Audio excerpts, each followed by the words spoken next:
Hi guys, I'm coming back at you with another review. This time it's the third installment of Lori Ferris-Dawes' Blue is for Nightmare series titled Silver is for Secrets, and it was published in 2005. It has 277 pages. Excuse me.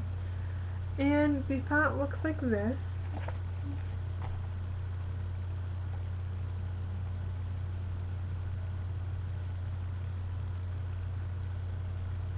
And I got it from Barnes & Noble for $9.95.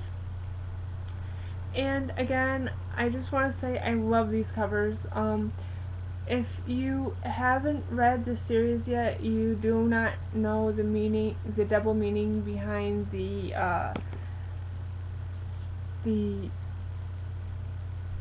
colors in the names of the books. But if you have read them, you do.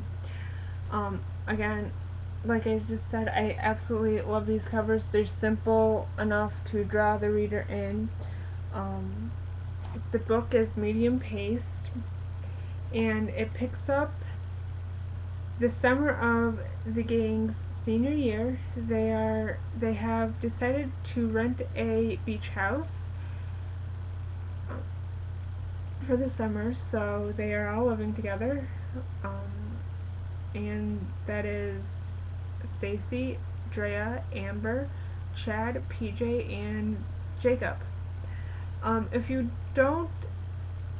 have not read White is for Magic, you don't know who Jacob is. If you have read it, you know who he is, but I'm not going to tell you because that is a big spoiler.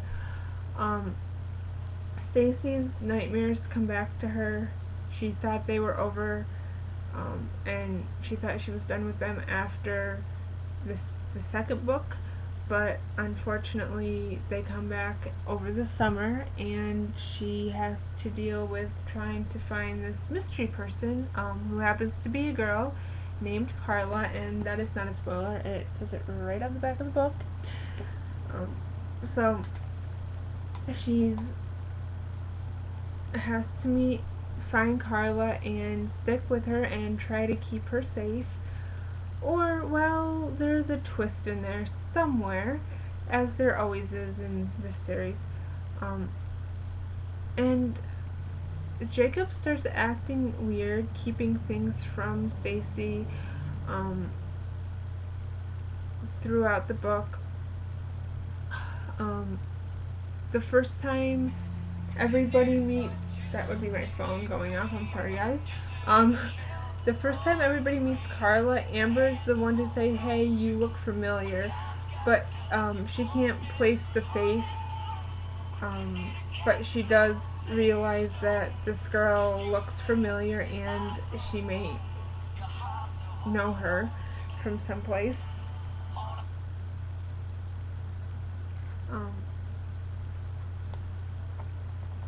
The twists and turns in this book are never ending. I found myself laughing at Amber, of course, because she's just funny. The growth in this book is, well, there's a little bit of growth from Amber in this book. Drea grows a little. She's still dealing with her ghosts from the year before and what happened to her. And while she may be Little Miss Popular, primped and perfect all the time, she does have her insecurities just like everybody else.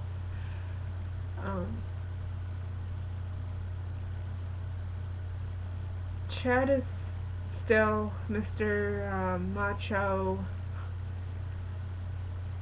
football player. Yeah. And then there's PJ, the happy-go-lucky, making jokes, trying to get back together with Amber.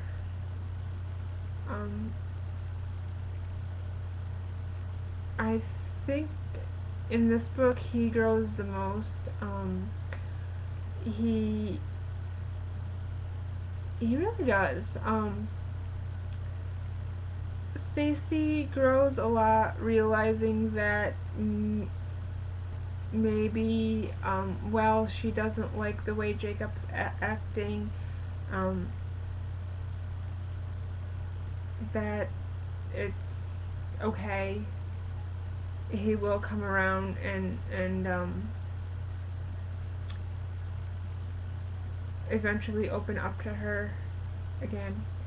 Um, I found myself laughing out loud during the process of reading this book, and I also found myself crying at the very end. And it takes a lot for me to cry during a book at all. So, yeah. Um, Overall, I gave it a 4.5 stars. Um, Very well written, as she does. She draws the reader in. Her twists and turns are very well written. She keeps you guessing um, and gives you closure to some things. By the end of the book, there's no cliffhangers in these books, because although it is a series, they're more of companion novels, I think, um, because they do pick up a year after um, a year after each previous book, or in this case, the summer after their senior year. So it's just a couple of months. But I do believe that they are more so a companion series than a typical young adult series. There is romance. There is romance in this paranormal series, so if you love romance and paranormal, I recommend it. Other than that, I gave it a 4.5 stars out of 5. Yeah, it was very well written. And I'm babbling now, so I will go. I will see you again soon.